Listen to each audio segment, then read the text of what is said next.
I'm Noshad. I'm here with my good buddy Ayman, and we're just gonna basically just shoot the breeze. Yeah. And do you know what I mean? this is actually, how long ago did was it first made? Was it February 2014, wasn't it? Yeah. So this idea has been around 18 months in the inception, but things have just been, crazy. Especially with this guy. This guy, But look, when I first met Ayman, I was just a blue belt, and I got a nice promotion. And I was a brown belt. And this guy got a promotion too, a black belt. Fucking hell, mate! Congratulations, a black belt. So. First of all, how's life been different for you as a black belt? Well, what have you noticed? I noticed that I don't know shit really, to be honest with you. Like, just a black belt. I thought I couldn't wait when I was a white belt to get my black belt, and then when I finally got it, and I'm like, oh, fuck, man, I don't know shit, and I picked up a lot more injuries now as well. Fuck. Yeah. Now, the thing is, you just didn't. Here's the thing, right? Now, if someone told you, because you're like a 4-stripe brown belt before you got promoted. No. I didn't have no stripes on my brown belt. But if someone told you that you get your brown belt without ever sparring, a lick in your life, what would you say to that? Bullshit, man. Bro, when I first met you, you came in a gym and I was fucking sparring with everyone. Yeah. Everyone. Yeah. You know, like, I don't know, man. I know some people. I'm not going to say names. Well, let me put this in front of him, and now he'll say names. He'll say names now. But I know people that have never sparred in a class one time in their life. But that's up to them. That's not me. So, whatever. But the thing is, like, you just didn't get you got your black belt from a guy. Now, the thing is, I'll preface this now. Everyone knows this guy, Leo, is a bit of a, Leo Nagel is a warrior. I mean, he's soldier. I mean, this guy, Carlson Gracie. Alliance? Carlson, I think he started in Carlson and he finished in Alliance. Yeah, but he was fighting, he's a Carlson, he was fighting guys like Pachetti, sparring with guys like Laboria, Sperry, warriors. Vitor Belfort. Do you know what I'm saying? And Alliance, he's fighting what? Guys like Gugel, Leo Vieira, Damien Meyer, all the old Alliance guys, warriors, yeah. Soldiers. And I mean, lions make lions. Do you know what I'm saying? They say iron sharpens iron, doesn't it? So, yeah. And the thing is, the one thing I've the idea of Leo has been like he's a very serious guy. He's a serious guy in Jiu Jitsu, but I met Leo, trained with him, so much fun. Yeah. Do you know what it is with Leo? It's like Leo doesn't look like the typical Jiu Jitsu guy. Right? You see him and he's a big guy, strong guy, and he looks intimidating. But when you get to know him, he's one of those loveliest people you ever meet in your life. Yeah. I have ever met in my life, anyway. So, yeah. So, I mean, talk about your journey. You didn't start with Leo. No. I started with Cesar Lima, in Farringdon, and then I moved to Battersea and I trained with Felipe de Souza, from like 6 years, wow. 6.5 years. So Felipe really gave me my foundation in Jiu-Jitsu, my base. Yeah, I learned so much from him, the base, the core of Jiu-Jitsu. Felipe is all about the core, nothing flashy, just core Jiu-Jitsu. And then I learned a lot of that from him, and then. I think purple belt, 4 stripes, I went to Leo's because Felipe kind of done his own thing and went his own journey, And then I went to Leo's and then I've been with Leo ever since. Alright, I mean, obviously, I don't want to say, what do you think is different from the way you train with Leo and say, not better or worse, but just different? What would you say the difference is to train with Leo? I'd say, because the first thing is, when I went to Leo's, I was very technical. But when I went there, I learned very soon that technique doesn't just cut the mustard, man. I had white belts jumping on my legs. They wanted to rip my head off. It was a different mentality. They came to kill, man. Leo's guys, they come to kill, man. He installs that mentality in them. It's like we're not going to play now. We're going to go. Okay. Yeah. So what do you say to those guys that say Jiu-Jitsu should be kept playful though? Because you're learning, you keep it playful. You're not. I mean, in MMA, if you're getting ready for sparring, that makes sense. If you're fighting MMA, you're getting ready, and obviously you are preparing for self-defense. But that's how you get injuries. That's how you will, If you go too, you have to have that balance. If you go too much one way, but then. See, I still go and train with my friends that I used to train with years ago, and we go very light and we keep it playful, and you're right in what you said, but then you do need to get in the gym sometimes and beat the shit out of your body too, because if you just constantly come on, let's flow roll, and then you finally, I don't know, you meet a guy in the street and he gets aggressive and he lands up on top of you, and you're so used to that flowing, I grab your gi, you grab my gi, we play patty cake for each other, and then the guy overwhelms you because he's so aggressive. That's it, you never dealt with that. But if you deal with that in the gym and the guy's aggressive, you know what's coming. Yeah, you know how to react. That's the one thing that I've learned my transition because at Mill Hill, look, you know the monsters I get trained with, who get to kill me, and that's the one thing I've noticed. I mean, like, I don't personally know Nick Brooks, but the guy's a warrior, man. What, he weighs 70 kilos, and the guy will rumble with anyone. Oh yeah. The stories I've heard about him through other people, I'm like, man, that guy's a warrior. Oh yeah. Like, straight up. I mean, you've got Dan Strauss there, Chris Hearn. Oh, Chris is... Man, I was a white belt and Chris was a blue belt. Me and him used to have wars back in the days. I'm talking like, what, 9 years ago, man? Like, shit. So, I know a few of them guys, and the reputation Mill Hill's got is great as well, you know. Like, yeah, it's a crazy, you know. I don't personally know everyone, but what I do know, the guys are tough, man. And, you know, I think they come from the same, like, old school mentality as well. They're very basic... ABC. Yeah, I mean, they love the sports side as well, but I think, especially Nick, like, from what I've heard, is very straight. I come to tap you. Yeah, you know, I come to tap. Yeah, that's the thing. In terms of like, because you see like guys like Rafa Lovato have their Jiu Jitsu podcasts. They go into submissions. I mean, I'll give you a good example. I was at Metamoris, one of my mates. Yeah, he had a really good position. He could have ridden it out for about a minute. He went for submission. Of course, he got reversed. The guy got points and ended up losing.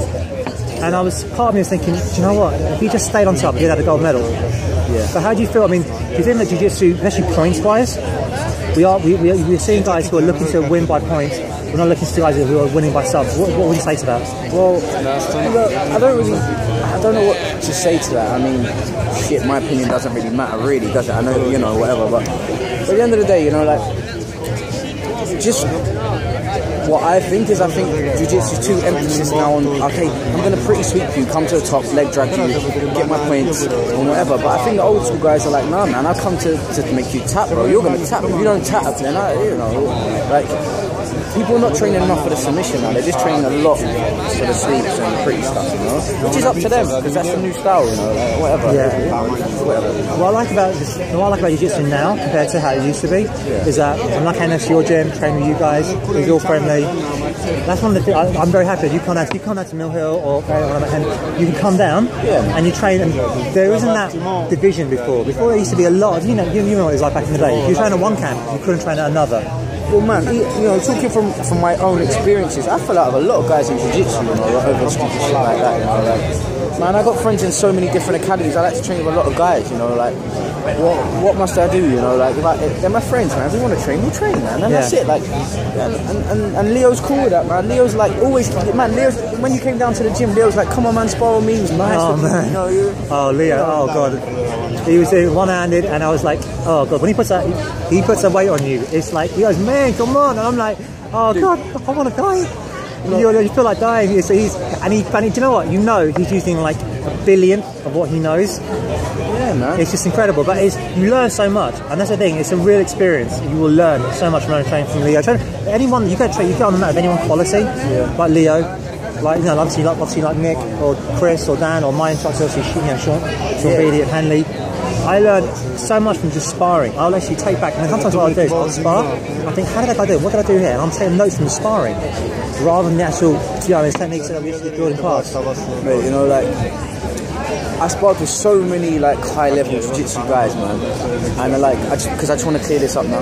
Like, I sparred with so many jiu-jitsu guys. Like, a lot of my game I took from Felipe, a lot from Leo, a little bit from Caesar, but like the best jiu-jitsu guy I've ever trained with, who puts everything together, like striking, wrestling, like just combines everything, like, and what a real legit black belt is Leo Nagal. Like, all them guys are tough and they do everything perfect, you know. Like, if I had a question, I'd ask Felipe, he'd be like, oh man, just put your leg there, you know, like, do that, and it was great, the technical aspect. But one guy who puts it all together, but's not the most technical, but puts it all together well, Leo Nagal. I've seen him, you know, I'm not going to mention names, but I've seen him spar with guys that are still relevant today in this country, like high-level competitors, and he just shuts the shit down, bro. Don't worry. You know, and he's... A few more of these, he'll start revealing names. No names. But he's just gonna, like, because, like, and he just shuts them down. If Leo Nagal gets his positions on you, you do not move.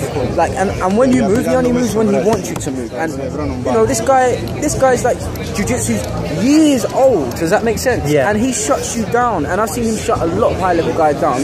And I heard, like, good stories about Nick as well, man. I heard the guy shuts you down. I heard he does what he wants. I mean, one of my first times at Mill Hill, I got to spar. I had like an hour with Nick. basically it was a no-gi class, and I mistakenly brought my gi along, I didn't realise. And he goes, no, you stay in the gi, I want to roll for an hour from the gi. So I got to roll for an hour from Nick, and he told me so much. He just told me, you know what? Even though I was a blue belt, there's so much how much I didn't know, and so much I had to learn as a blue belt, just about what I needed to do as a blue belt, and what I needed to do, and the guidance he gave me. And now that's gone on, and now I'm training with Sean DC, who's, I mean, honestly, I've been very lucky that I've had two people that have really been great to me in my life, Jason, my Muay Thai, and Sean in BJJ. And you need that thing. You need to have someone that's a mentor, don't you? Of course you do, man. And it's just the little details that you get from people like that just they change everything in your game, you know. Like, because come on, man, you know, constantly sparring for 9 years, your body becomes a little bit more beat up, you know, like, and then you have to tweak things because your body doesn't move how it used to move, you know, and like that's that little detail just sharpen, you know, where you don't have to put your leg there instead of here, and it just, man, you don't get that from a lot of instructors, but you do from, you know. I mean, as you saw, like last year I went travelling and did a bit of a jiu-jitsu journey, and I got to train with some different guys, and I got picked little details up here and there, and I got to train down, not as much like John Allen as much as I like, but he said jiu-jitsu is in the inches. It's a matter of inches. You know, and I think, you know, it was, in terms of just training, I mean, there are people, can you talk about, I know you train with Leo, and are there any people you'd like to train with you haven't trained with as of yet? Yeah, there's a few people that I like to train with, man. You know, there's a few guys that I watch and I'm like, man, I really like that guy's style. Like, a lot of the new school jiu-jitsu guys, but then there's a lot of old school jiu-jitsu guys, and I think, man, I would love to learn from that guy there. Just some of that, just the pressure that he applies, just the way the detail, you know. And I think, can you give us a few examples? Yeah, some crazy guys. Like, I like to train with Kurt Osiander. I love to. John Danaher. I like to train with some new school guys like Mendes, obviously. Jeff Glover, another one. I think he's great. Who else really stands out for me? And there's a lot of names, like Leo Vieira. There's a guy who really stands out for me, a really old school guy, is Mario Sperry. Much bigger than me, but just the way he applies his weight, man. Palafilla. That's all the names I can think right now off the top of my head. Yeah, I mean, so can I talk about your Damien Meyer, sorry, as well. Number one, Damien Meyer, man. Shit, sorry, I forgot that. Oh, I mean, look, we saw his jiu-jitsu. I mean, if you saw like a match on Sunday, it was just beautiful to see some of the stuff he was doing. It was just, it's poetry, isn't it? It's just. Yeah, man. I mean, it's like he's making love on the floor, really, isn't it? You know, when it's like, it's great, man, to see him back at doing what he does best. To watch a master at work, it is. It's just sheer joy, isn't it? Man, like when Joe Rogan's like, look at that jiu-jitsu, I get shivers. I'm like, man, that's like, that's what it, you know, that's jiu-jitsu for me, and it's appreciated like that. I love it, man. What I like about jiu-jitsu for me is that I get to roll with yourselves, Leo, from world champions, and actually killers and monsters that can destroy me in seconds. But what I like about jiu-jitsu, compared to like Muay Thai, I mean, if I tried to spar Dorka, I'd be in a body cast. You know what I mean? Like if I spar with you or Leo or something, we play, we roll. And it can be tough, it can be, you know, but we both walk away. As long as I leave my ego to look, as long as I say, if you call me, I'll tap. That's what I like about jiu-jitsu. You know? Yeah, I mean, like, one thing I'll say, and like, everyone's like, oh, this guy doesn't have an ego, that guy, we all got egos, man. Everyone has.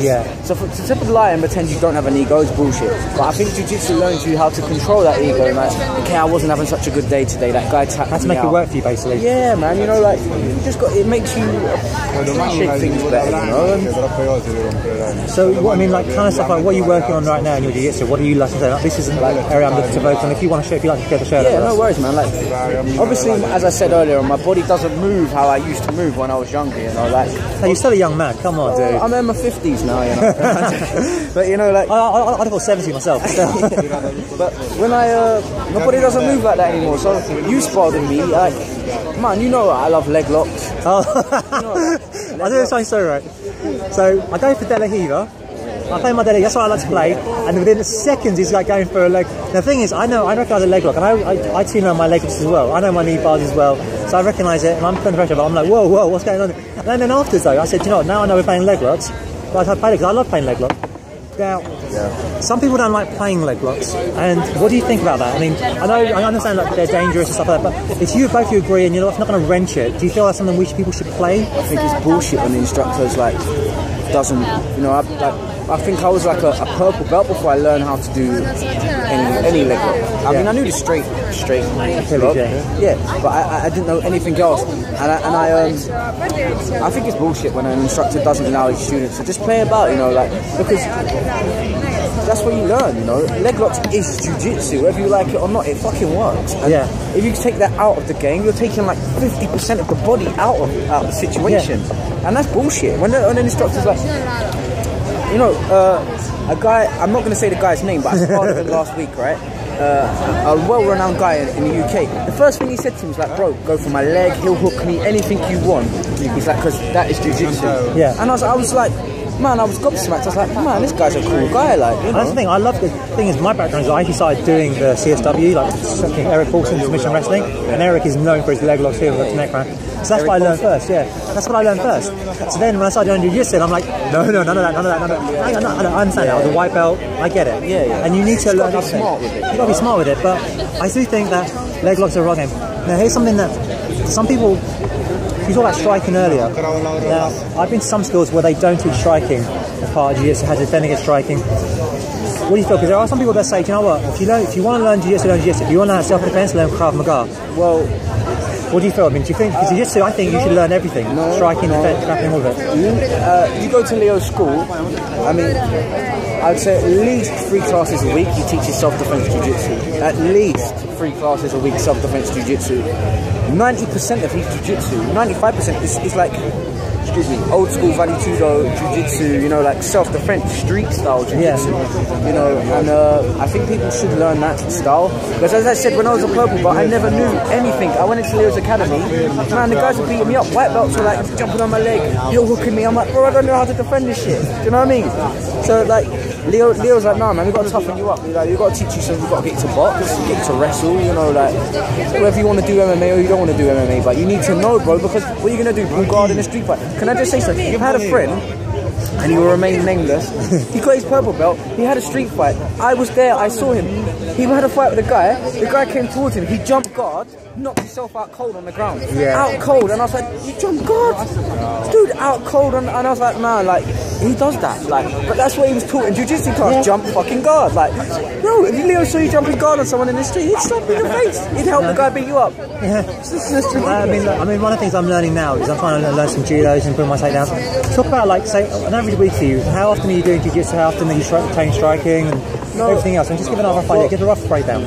Well, at the moment, because I just came back for an ACL surgery, I'm finding it hard to train jiu-jitsu, because when I train, you know, it's giving me a lot of pain. So I'm really like hitting like mitts more with Leo. And let's say when you're back healthy, what are you looking to do? Let's say, do you know what? Like, say, you know, so you're training. Say, I go on average. I train, let's say once or twice a week in jiu-jitsu.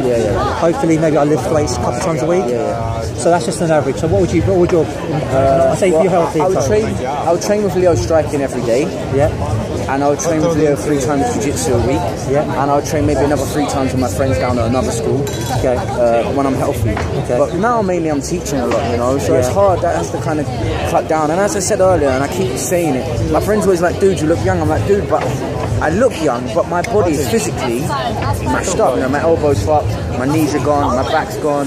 You know, and it's like, so you have to kind of focus on what you want to do. Do you want to teach, or do you want to train? Do you want to compete? What do you want to do? And I think for me, I like teaching, because as I said, like, what Felipe installed in me is that little fine detail of like, okay, like, put the leg there, put your hips here, you know, like, and it's combining with Leo style as well. Like, it works brilliant for me, and I kind of teach guys very good, because as I weigh 68 kilos, and when I'm training heavily, I weigh like 64. So guys are like, man, if I can see Ayman pulling off them moves on a guy like 110 kilos in training, why not learn that from him? Because if it works for him, it will work for us too. Do you understand? Well, it goes back to, like, we'll wrap it up now, but it goes out to when we started watching Sting Hoist. Hoist was 180 pounds, and he was taking on much bigger guys. Obviously, he had an advantage. He knew at the ground, and they didn't. But he was able to make them, you know, swim in his environment with his advantage. Okay, and I agree with that. And Hoist is the man. Like, when I met that guy, man, I think my jaw was just open, but let me. This is a bit controversial question. I'm going to ask you now. Okay, no, Hoist knew the ground. You just said, because I'm going to repeat what you said. Hoist knew the ground, and they didn't. So he had a distinct advantage, right? Yes. Apart from Ken Shamrock. Ken Shamrock obviously knew the ground. So you take, say, a purple belt now. Jiu-Jitsu nowadays Jiu-Jitsu, and you put him against a guy in the street who doesn't know anything. Do you still feel that Jiu-Jitsu guy has the advantage that Hoist had back in the days? Because the way we train now, or not? I think it depends on your school. I think there are some schools that I'm very lucky at that, like, we learn self-defense, we learn headlock defense, guillotine defense, we learn how to defend ourselves. And there are some schools that, look, when you mention them earlier, they're amazing, the Mendes brothers. And you'll learn, say, Baron Bowler, which are superb, you'll learn a lot from this stuff. But I just don't feel that's going to help you, because some guys just know how to do the striking. You've got to say yourself, if someone pulls a Baron Bolo on the street on you, you're not going to punching that guy in the face, because a lot of Jiu-Jitsu is competition based and you don't strike. Striking changes everything. Yeah, striking does change everything. But I mean, the Jiu-Jitsu nowadays is beautiful too. Let's not take it, it's beautiful, it's like an art form now. It's more of an art, you know, like it's more. It's beautiful to watch, but then not everyone can do it. You understand? So, you know, like, I'll be honest, I'll be controversial here, but if I said to someone they need to defend themselves, I would say, do you know what? You want to defend yourself? Spend 6 months just doing boxing for 6 months. Learn how to strike your hands, and then spend like a year and a bit going to a Muay Thai place where you learn about clinching with elbows and knees and kicks. Learn how to, because before you guys get to the ground, there's that striking distance. You learn how to control that striking distance, and then afterwards, well, you know what I mean. That's just my philosophy, but you know.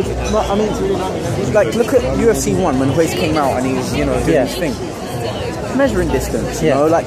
He knew the distance. If I'm here, then the guy can strike me, and I can clinch him, I can take him down.